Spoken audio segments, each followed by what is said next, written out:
하나님 말씀 창세기 44장 18절에서 34절 말씀입니다. 구약성경 71쪽 함께 읽도록 하겠습니다. 유다가 그에게 가까이 가서 가로되 내 주여 청컨대 종으로 내 주의 귀에 한 말씀을 고하게 하소서. 주의 종에게 노하지 마옵소서. 주는 바로와 같으심이니이다. 이전에 내 주께서 종들에게 물으시되 너희는 아비가 있느냐 아우가 있느냐 하시기에 우리가 내 주께 고하되 우리에게 아비가 있으니 노인이요 또 그 노년에 얻은 아들 소년이 있으니 그의 형은 죽고 그 음미에 끼친 것은 그뿐이므로 그 아비가 그를 사랑하나이다 하였더니 주께서 또 종들에게 이르시되 그를 내게로 데리고 내려와서 나로 그를 목도하게 하라 하시기로 우리가 내 주께 말씀하기를 그 아이는 아비를 떠나지 못할지니 떠나면 아비가 죽겠나이다. 주께서 또 주의 종들에게 말씀하시되 너희 말째 아우가 너희와 함께 내려오지 아니하면 너희가 다시 내 얼굴을 보지 못하리라 하시기로 우리가 주의 종 우리 아비에게로 돌아 올라가서 내 주의 말씀을 그에게 고하였나이다.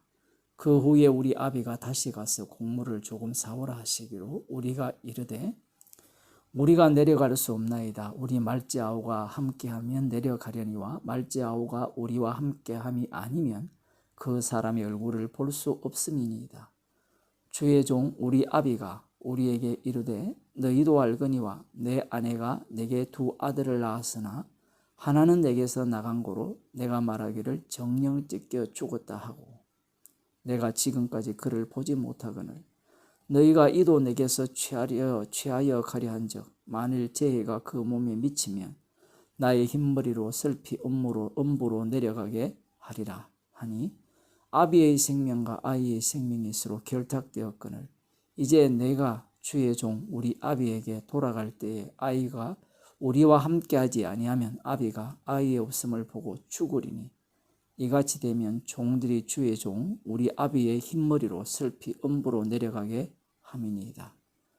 주의 종이 내 아비에게 아이를 담보하기를 내가 이를 아버지께로 데리고 돌아오지 아니하면 영영이 아버지께 죄를 지리이다 하여사오니 청컨대 주의 종으로 아이를 대신하여 있어서 주의 종이 되게 하시고 아이는 형제와 함께 도로 올려 보내소서. 내가 어찌 아이와 함께 하지 아니하고 내 아비에게로 올라갈 수 있으리까? 두렵건대 재해가 내 아비에게 미침을 보리이다. 아멘. 유다가 요셉에게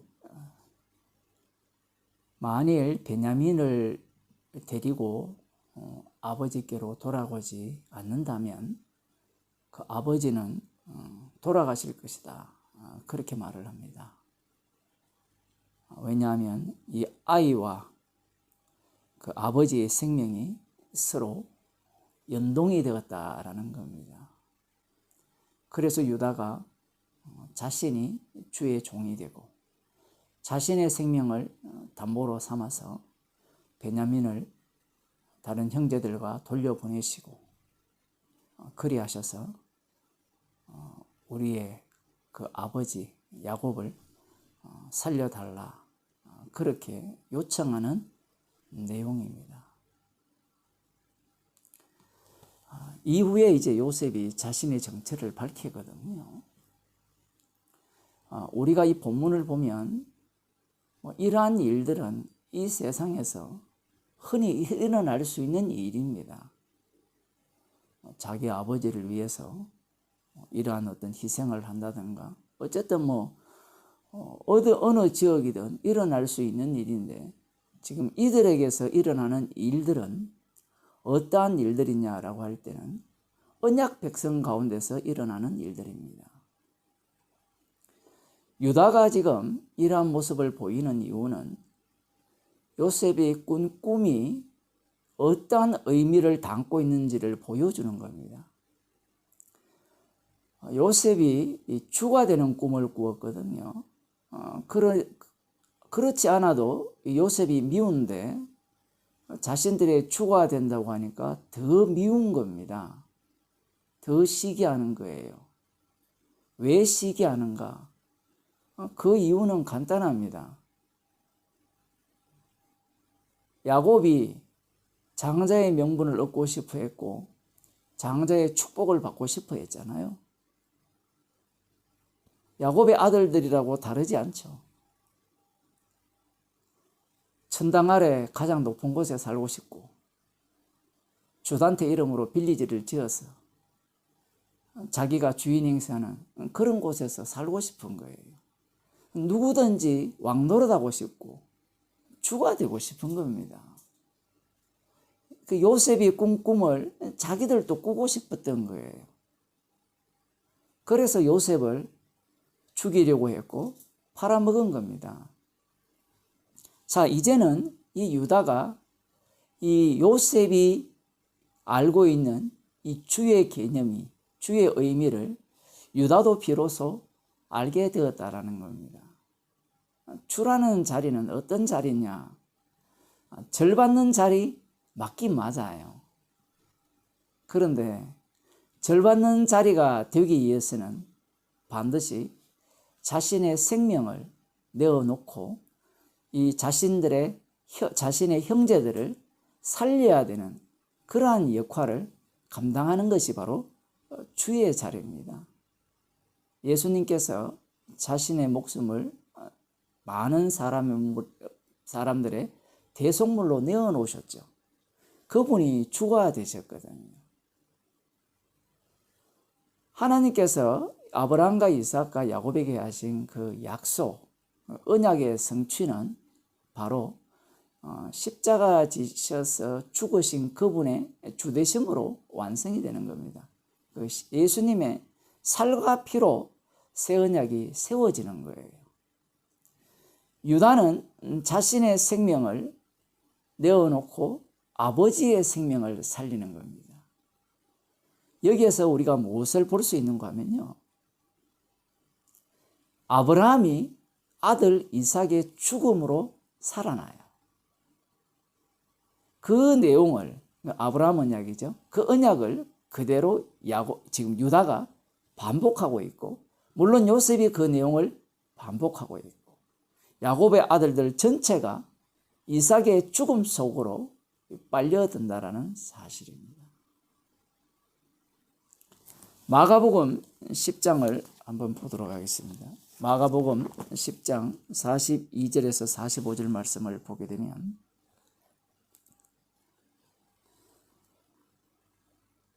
예수께서 불러다가 이르시되 이방인의 소위 집권자들이 저희를 임으로 주관하고 그 대인들이 저희에게 권세를 부리는 줄을 너희가 알거니와 너희 중에는 그렇지 아니하니 너희 중에 누구든지 크고자 하는 자는 너희를 섬기는 자가 되고 너희 중에 누구든지 어뜸이 되고자 하는 자는 모든 사람의 종이 되어야 하리라. 세베대의 아들 야고보와 요한이 죽게 나와서 예수님께 요청을 했죠.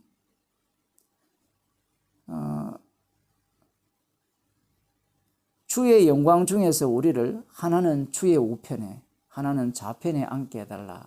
그렇게 요청을 하고 마태복음에서는 세베대의 엄마가 그렇게 요청을 했고 마가복음에서는 이 세베대의 아들 야고보와 요한이 죽게 직접 요청하는 이런 내용이 담겨 있습니다. 뭐 엄마의 마음이나 아들 마음이나 똑같은 거예요. 그러니까 이제 이 나머지 제자들이 화가 머리 끝까지 올랐죠. 꼭 요셉의 형제들 같습니다. 형들 같죠. 우리들도 주가 되고 싶어서 이 집권자가 되고 싶어서 사람을 부리고 싶어서 어뜸이 되고 싶어서 예수님을 따라 나섰고 하나님 나라가 이루어지면 그곳에서 내가 어뜸이 되기 위해서 뭐 어뜸은 될 수가 없겠지만 예수님이 왕이니까 메시아가 왕이니까 우편에 좌편에 2인자 3인자가 되게 해달라는 그러한 마음 그것이 되고 싶어서 예수님을 따라다니고 있었던 겁니다. 그런데 예수님께서 뭐라고 말씀하십니까? 너희를 누구든지 크고자 하는 자는 너희를 섬기는 자가 되고 너희 중에 누구든지 어뜸이 되고자 하는 자는 모든 사람의 종이 되어야 하리라. 이 말씀은 사실은 별로 어렵지 않아요. 사실 이렇게 사는 사람들이 있죠. 누구든지 크고자 하는 자는 섬기는 자가 되고, 섬기는 자가 되면 높아지게 된다는 거고요. 그 다음 어떠함이 되고자 하는 자는 모든 사람의 종이 되면 돼요. 이런 일은 성령 안 받아도 할 수 있는 일이에요. 그래서 교회에서 사람들이 이 말씀을 되게 좋아하죠. 어떠함이 되려면 섬기는 자가 되고, 큰 자가 되려면 낮은 자가 되고, 뭐 이런 식의 봉사, 종이 되고, 모든 사람들의 종이 되고. 그래서 교회에서 사람들이 열심히 섬기잖아요. 아마 그래서 교회가 열심히 봉사하고 헌금하고 섬기면 장로 세우고 권사 세우고 그렇게 하는 모양이에요. 사실 장로와 권사, 목사는 완전 말단이거든요. 시다발이란 말이에요, 원래는. 그런데 권사가 되고 장로가 되고 목사가 되면 어뜸의 자리로 올라가 버리죠. 자기가 원하지 않더라도 교인들이 다 그 자리가 어뜸의 자리라고 생각하는 겁니다. 다시 말씀드립니다마는 만물이 찢기같이 되는 자리가 목사의 자리고 집사의 자리고 권사의 자리고 장로의 자리예요. 십자가가 나오지 않기 때문에 그 자리가 어뜸의 자리로 바뀌어버린 겁니다. 예수님께서 이렇게 말씀하십니다. 예수님의 이 말씀은 영이신 분이 말씀하시기 때문에 성령을 받지 아니하면 이 예수님의 말씀을 이해를 못해요. 이해를 못하는 정도가 아니라 이 말씀에 합류하지를 못합니다. 예수님이 뭐라고 말씀하시는 거면 인자에 온 것은 섬김을 받으려 함이 아니라 도리어 섬기려 하고 자기 목숨을 많은 사람의 대속물로 주려 함이니라. 예수님께서는 섬기러 오신 분이에요. 섬김을 받으러 오시는 분이 아닙니다. 메시아고 왕이라면 마땅히 섬김을 받아야 되지 않느냐라고 하지만 그렇지 않습니다. 이 세상에서 예수님은 섬기러 오셨어요. 많은 사람의 대속물로 예수님의 자기 목숨을 주기 위해서 오신 겁니다.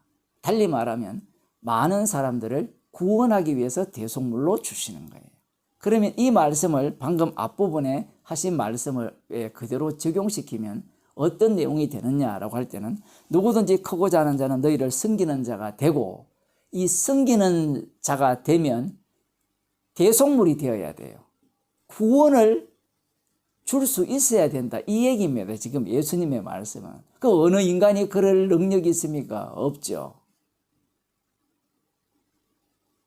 십자가에 지신 대속물로 주신 그분이 주가 되셔서 성령을 보내주십니다. 성령을 보내주시면 성도는 이미 예수님과 함께 죽었고 이 성도의 몸 안에는 그리스도께서 사시죠. 그래서 이 성도의 몸은 섬기는 자가 되고 모든 사람들의 종이 되어서 타인을 구원하는 그러한 기능을 발휘하게 되는 겁니다. 지금 유다가 자기의 생명으로 아버지의 생명을 구원했죠.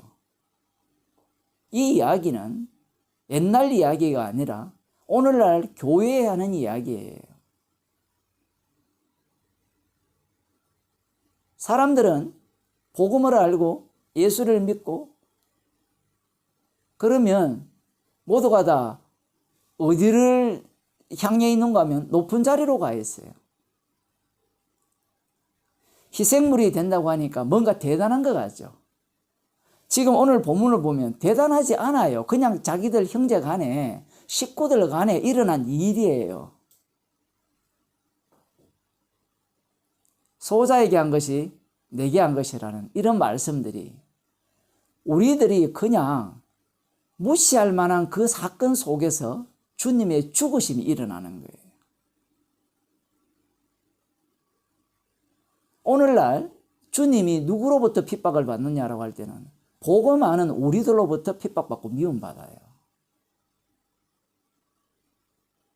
성경을 다 읽어보세요. 이스라엘이 하나님을 핍박하고 하나님을 거부하고 예수님 당시에는 누가 예수님을 핍박하고 예수님을 팔아먹어요? 예수님의 제자들. 그 다음 이제 서신서로 들어가면 누가 예수님을 공격해요?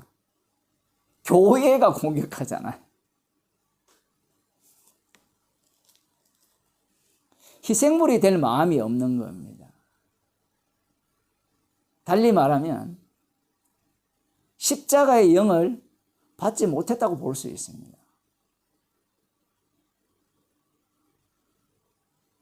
나 죄인인 걸 알아요. 책망 받아야 돼요. 그거야 누가 이야기 못합니까? 이 사소한 사건이에요. 사실은 자기 집안 이야기잖아요. 그래서 사람들이 성경을 우습게 보는 겁니다. 야곱 집안 이야기고 이스라엘 그 조상들 이야기가 그게 뭐 우리한테 영향을 미치느냐. 그들은 이 말씀이 언약 안에 있다는 걸 모르죠. 그리스도 안에서 일어나는 사건임을 모르는 겁니다. 그럼 그리스도 안에 오늘날 이 교회가 그리스도 안에 있는 성도들이잖아요. 그들 가운데서 어떤 일이 일어납니까?